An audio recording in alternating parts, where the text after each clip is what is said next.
ladies and gentlemen, it just feels like it wasn't that long ago that we've had to open up with a very similar opening. It wasn't that long ago. And this one really holds up to the adage of like tragedy comes in threes. Because in the span of 24 hours, the wrestling world lost three very noteworthy individuals. Not to say that not everybody's noteworthy in wrestling, but each one had something about them that stood out in wrestling. Yeah, Frederick Seawright, better known as Brickhouse Brown, known to a lot of fans. Very end of the territory days, going on. He debuted in '82. Wrestled for NWA, AWA, USWA, WWE. Even used him as enhancement talent every now and again. Oh, A handful of televised matches.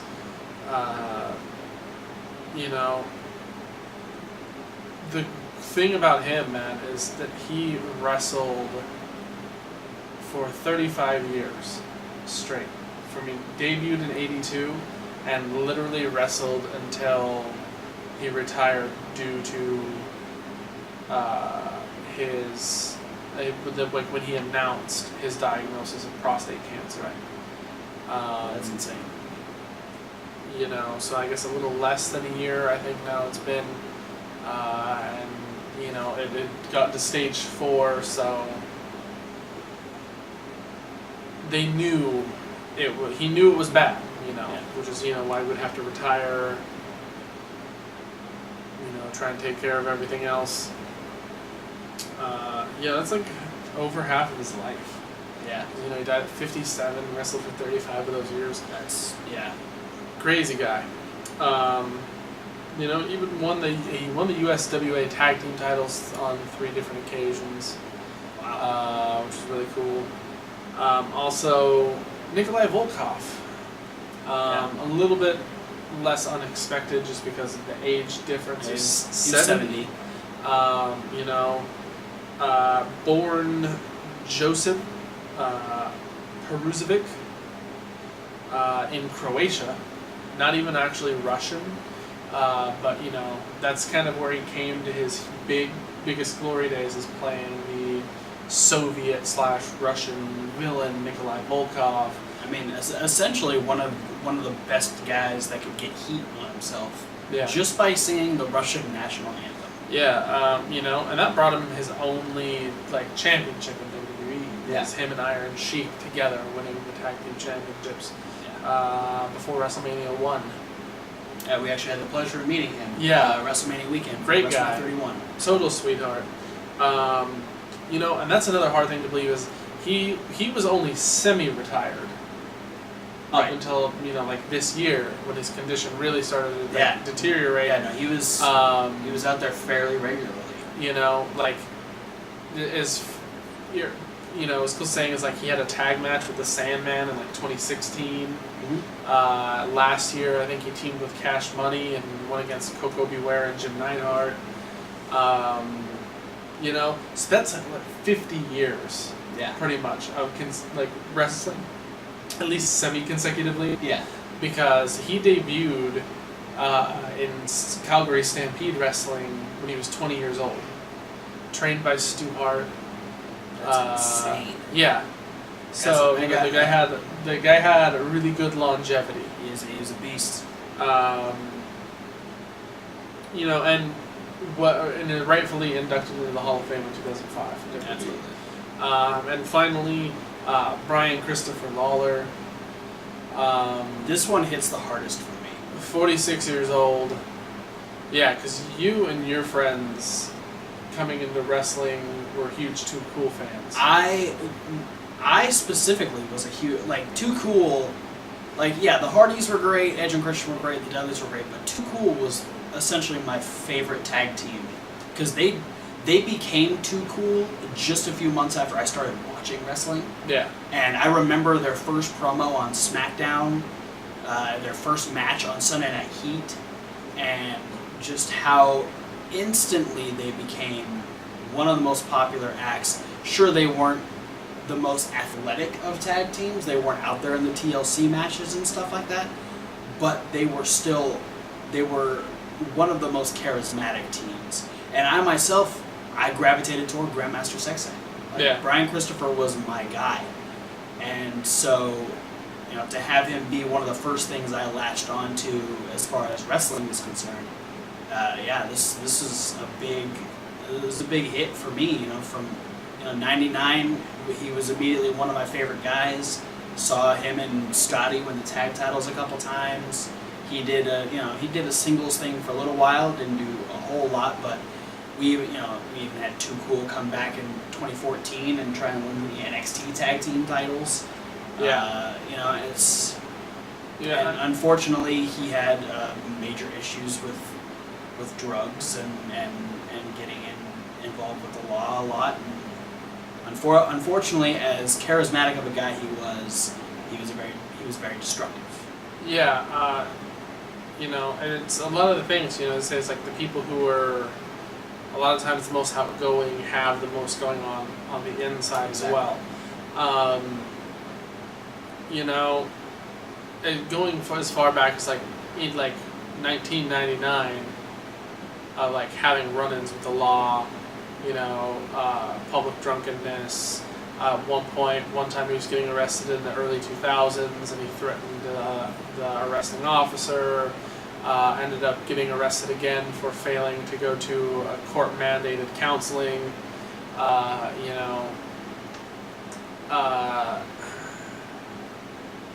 The guy had a lot of problems. Yeah, and apparently he attempted to take his own life in the late hours of Saturday evening. They found him, they took him to a hospital, they were unable to resuscitate him, so they kept him on life support essentially until his family could be there. Yeah, there wasn't a whole lot of hope for him to pull through, unfortunately. Yeah, and so, he passed away on Sunday. That's a rough one.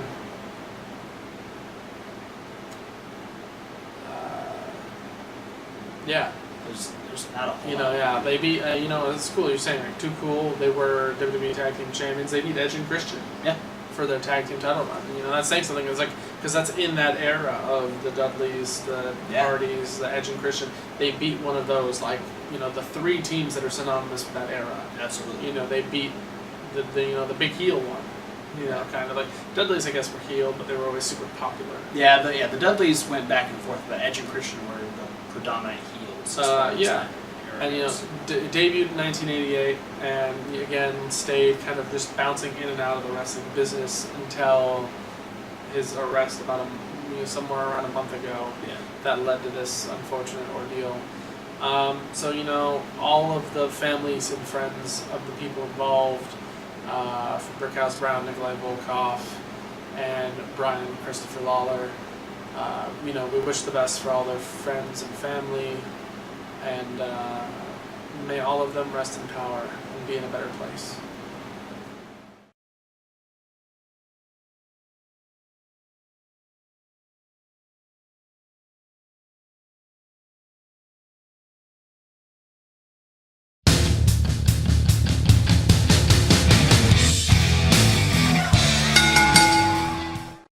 Here we are, once again, opening a week of the Wrestling Rundown, the way we do nigh every week, talking about independent wrestling. Yeah. Because giving indies the platform they deserve? They deserve more than us. Yeah. They're trying to give them more of a platform. We're bringing more attention to them, we hope. Because it's what we do. Exactly. That small window from Friday to Sunday, all across the world, you're getting these little local promotions, running shows, guys busting their asses. Some of them are awesome. Some shows, not that great. We talk about some of the better ones. We go for some of the best, and some of the ones that a lot of people know about, might want to be kept in the loop with. Exactly. And we do it every week because we love it, and we think more than just like the WWE, the ROH, the TNA, like New Japan, like more than those guys need the constant recognition that more other people are getting because they're on a bigger platform. Exactly. So let's get right into it. We got results from this past weekend. What are we starting with, Kevin? Friday we had Absolution 13, where we had a 6-way scramble type match. Lewis Linden defeating Kent Beast, Derek Direction, Space Monkey Wheeler Yuta, and Rex Brody. We had Mance Warner, Jock Sampson, Parker Pierce, and Big Twan Tucker defeat Weird World and the Philly Marino Experience in an 8-man tag. Bobby Beverly and Eric Ryan defeated Donhausen and Eddie Only. Matthew Justice and defeated Ethan Page via DQ because of interference, which then turned into a tag match where Scott Steiner and Matthew Justice defeated Ethan Page and Dr. Daniel C. Rockingham. To Infinity, the Jollyville Fuckets and Josh Prohibition defeated No Consequences. Tim Donst defeated Joey Janela in their ladder match to become the new Intense champion. Congratulations. Dominic Rini defeated Filthy Tom Lawler in that dog color match. The Production defeated the Twins to become the new AIW Tag Team Champions. And Hot Sauce Tracy Williams defeated Nick Gage and is now the new Absolute Champion. All 3 titles changing hands in AIW. Doesn't happen very often. But it did. Yeah. Where are we going next? Saturday, CCW New Heights. People were there. Matches happened. Violent things. The results that I found from CZW were, 1, people are a little done with CZW. There's a lot of negative connotations around CZW and the current state of CZW, that it's not the same, and that Matt Tremont wrestled his last match for CZW. So, and Matt Riddle too. And Matt Riddle was there because they were advertising Matt Riddle's final, or come see one of Matt Riddle's final appearances before going to WWE, which is very, very taboo. And MJF was not there, and we'll talk about that in news. Yeah. So we're going to move right on to Chikara! Egg Monsters from Mars. I love how into that you got. Blanche Babbage defeated the Whisper. The Closers, Hollow Wicked and Frightmare, defeated Oleg Usurper, the Proletariat Bar Moldova, Crumbles and Defarge. Mr. Touchdown defeated David Starr. Welcome to Chikara, David Starr. The 3 members of the Proteus Wheels defeated the 3 former Volgars. Razorhawk defeated Icarus. Kimberly, Los Ice Creams, and Kikutaru beated Tony Deppen, Travis Huckabee, and Cajun Crawdad and Hermit Crab. And in the main event, Juan Francisco de Coronado successfully retained the Grand Championship from one Solo Darling. Yes. By the way, Mr. Touchdown defeating David Starr gives Mr. Touchdown 3 points. Yeah. So a lot of people with a lot of points going on right now. Icarus has 2 points. Deppen has 2 points. Travis Huckabee has 4 points. The top 2 contenders currently are Travis Huckabee and Mr. Touchdown. Yeah, a lot of people with a lot of points. There's like 6 or 7 people sitting at 2 points right now. Wow. I think maybe 1 person with 1. Yeah. So there are a lot of people who are right on the cusp of contention for facing Juan Francisco. Before you get into Sunday, I'll take over for ROH TV. We open up with Kushida defeating Jonathan Gresham. Fantastic match. We had a promo from Marty Scurll talking about how he's a real villain and Shane Helms is just a fake superhero. We will get Marty Scurll versus Hurricane Helms next week on ROH TV. SCU explained why they attacked the Briscoes instead of the Young Bucks at Best of the World, saying that, well, hey, we've been given up until Final Battle. That is when our contracts expired due to what we were doing. So did we want to keep doing things just because we were slightly upset? No, we want to win the tag team titles. We want to make sure that we're the ones that get to stick around and not the Briscoes. We had Hana Kimura and Kagetsu defeat Mayu Iwatani and Jenny Rhodes. And in the main event, the Kingdom retained the 6-man tag team titles, defeating Eli Isom, Chuck Taylor, and Kenny King. So unfortunately, as cool as their gauntlet match win was, their title match was just a little bit short of a win. Less fortuitous. Yes. If you will. Moving on to Sunday. Beyond Wrestling's American Rana 18. Princess Kimberly's favorite holiday. Yeah. Probably the biggest show of the year for Beyond Wrestling. Yeah, absolutely. Or at least top 3. Yeah. If not. Because they pull out a lot of the stops here. They had Team Pazuzu, all 4 members on the same page, undefeated, and now 4 or 5 of their last 8-person match encounters. Wow. Defeating Team Women's Wrestling Revolution. Josh Briggs defeated Brody King. Matt Tremont and Nick Gage defeated Matt Riddle and Tom Lawler. Tracy Williams defended the Powerbomb.TV Championship successfully from Wheeler, Utah. AR Fox defeated Anthony Green. Trent made his return to Beyond Wrestling and defeated Jonathan Gresham via disqualification. In a Chikara showcase match, Fire Ant, Solo Darling, Boomer Hatfield, and Mike Quackenbush defeated Volgar, Whisper, Huckabee, and Travis Huckabee and Murloc. Quack unannounced for the match prior to the start. This makes Quack's 3rd or 4th surprise appearance on a show. Quack just likes surprising. Yeah. That's cool. And surprises people with how crisp he still is in the ring. Despite even the fact that Volgar hurled him almost the full distance of the ring during a powerbomb. Yeah, no, that was that's pretty intense. The Beaver Boys defeated the Gentlemen's Club, Massage Force, and the Team Tremendous in the main event. And then we had the 2 post-main event matches where Cage defeated PCO and David Starr defeated Joey Janela in the no ropes barbed wire match by pile driving him onto cinder blocks. Yeah, that'll do it. To make David Starr Mr. Ultra Violent American Rana. Cool. So now I'll just have a really intense deathmatch type scenario every year of American Rana. Oh God. Good luck, David Starr. That is it for results. We're going to move on to some news. Do you got any news to talk about? Not yet. All right. Let me think about it. I'm going to go through a couple of things. I'll talk about MJF's injury. He was pulled from 2 of the shows that we talked about, actually, both AIW and not AIW, but CZW and Beyond's American Rana. Unfortunately, he has a small tear in his lateral meniscus and a tear in his LCL, but luckily... I know how much knee injuries suck. Yeah, he is prone to knee injuries. He's had some major ones. Luckily, the recovery time for this is only about 6 weeks. It's anywhere from 2 to 6 weeks. So hopefully MJF is not for too long, but that is why he was pulled from both shows. He still did show up. He just wasn't able to compete. And Alex Shelley officially retiring from pro wrestling to focus on school.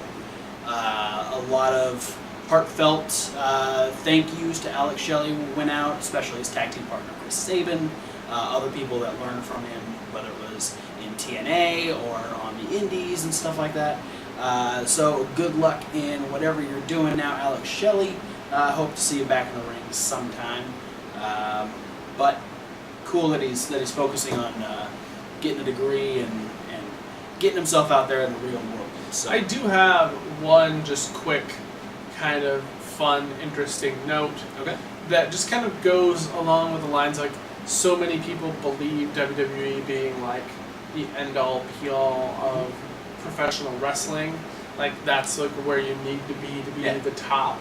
A lot of people know Juice Robinson. Yes. Just winning his first gold in New Japan recently. IWGP United States title.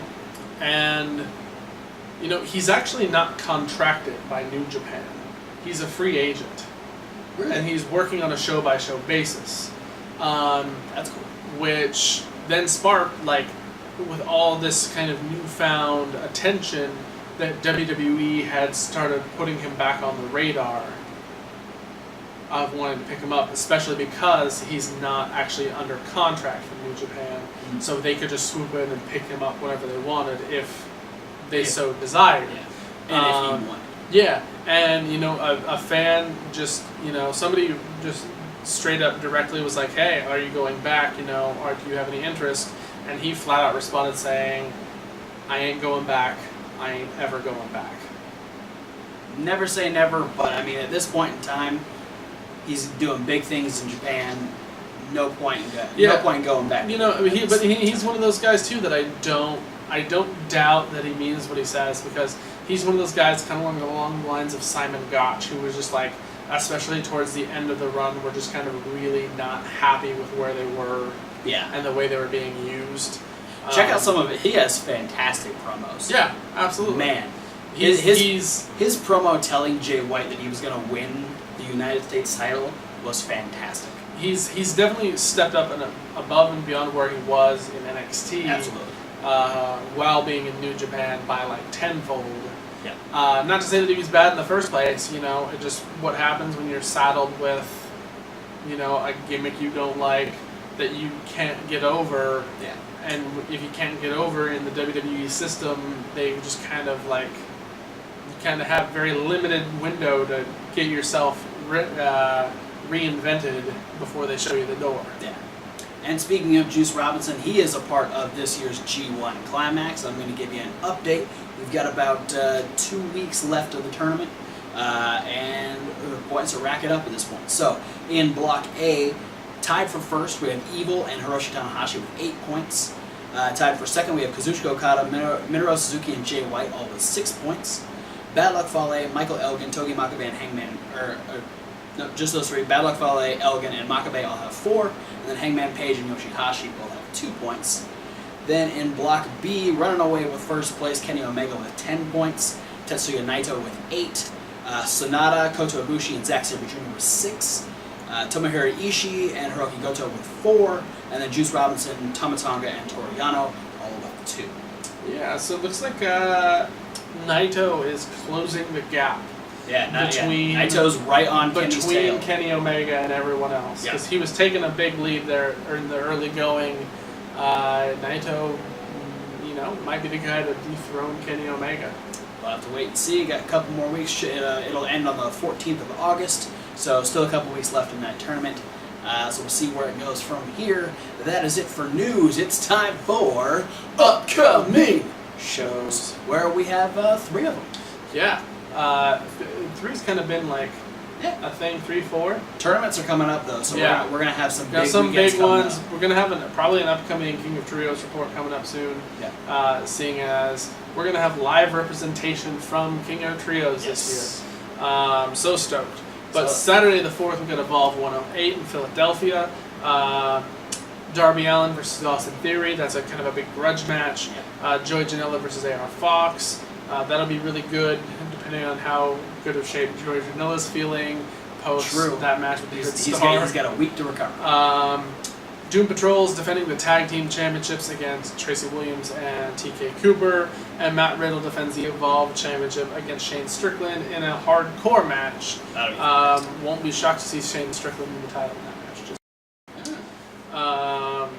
Well, you know, it's just that whole. That's true. Is Matt Riddle leaving? Yeah, probably. He might be. Also Saturday, AAW's Jawbreaker in LaSalle, Illinois. The Besties are going to defend the tag titles against LAX / EYFBO. LAX EYFBO. Drastic and Ortiz. IFBO. Yeah. IFBO lax. That sounds For when you're constipated. That sounds like nice. Kimberly is going to be defending the Women's Championship against Jessica Havoc. The Heritage Championship is on the line. Trevor Lee defending against Myron Reed. And ACH is defending the AAW Championship against that big, bad Hawaiian boy, Jeff Cobb. Good luck, ACH. Hashtag book that brown guy. Is that seriously? That's his hashtag. All right. Yeah. And on Sunday, we're going to round things up with Evolve 109, because when do they never do 2 shows in one weekend? Very rare. We actually have another one like next week, I think. Melrose, Massachusetts, where Matt Riddle is going to face Austin Theory. That's a champ versus champ match, depending on if Matt Riddle retains, because it could just be Austin Theory as going in as a champion and Matt Riddle, a newly dethroned ex-champion. Currently, it is a champion versus champion, not title. We got Chris Dickinson versus Tracy Williams. That'll be good. That's just some sort of a stupid. That's a no holds barred or something like that, right? Yeah, no holds barred. That's going to be pretty brutal, I think. Yeah. And then the WWN Live Championship on the line. Joey Janela defends against Darby Allin. Hey, Darby. Go Darby. Go Darby Allin. Just saying. Right. Totally unbiased here at the Wrestling Rundown. Go Wrestling. Sure. Anyway, that is it for this week's indie news. Thanks for watching, guys. Don't forget to like, comment, and subscribe. Click those links down below. There's so many social media links, but the social media links for us are a little bit less important than the links that we post above us, Yes. which belong to the websites of the independent wrestling promotions that we talk about on a regular basis here on the indie news, like ChikarPro.com, like ROHWrestling.com, like CZWrestling.com, BeyondWrestlingOnline.com. so many more than those. And that's not a website, but it might be. But we want to add more based on your suggestions, so using those social media links down below. We want you to send us links to your favorite and or local promotions, whether it's their Facebook pages, their websites, their MySpace if they got one, YouTube channels, whatever they got. If we can see a little bit of what they've got going on, we need their upcoming shows, and hopefully within 24 hours the results of said shows. If we like what they got going on, we will not continue to talk about them on a regular basis, but we'll give you a shout out for bringing them to our attention. We also want to check out our podcast. That's the link that says SoundCloud. You can get this review and all of our regular reviews in podcast form, and there is indeed Reasonable Wrestling Fans. It's reasonable with a W, like wrestling. wrestling. Oh, alright. Where? There's videos like The List with Kevin Hart. Me. There's Question of the Week with Thomas Wolf. Some Some other videos that we're looking to post very soon. There's also unboxing videos. You can see where we got these cool little micro brawlers and this Braun Strowman guy. Yeah, we box battled. We did. That was our last one. Check it out. And there are other videos that are loosely based We didn't actually fight with boxes though. around wrestling. But for now, guys, thanks for watching, and we'll see you at whatever video you decide to watch next. Yeah, so many more than those .com is not an actual website. We could make a website. You know what we should call it? Fuckmodus.com.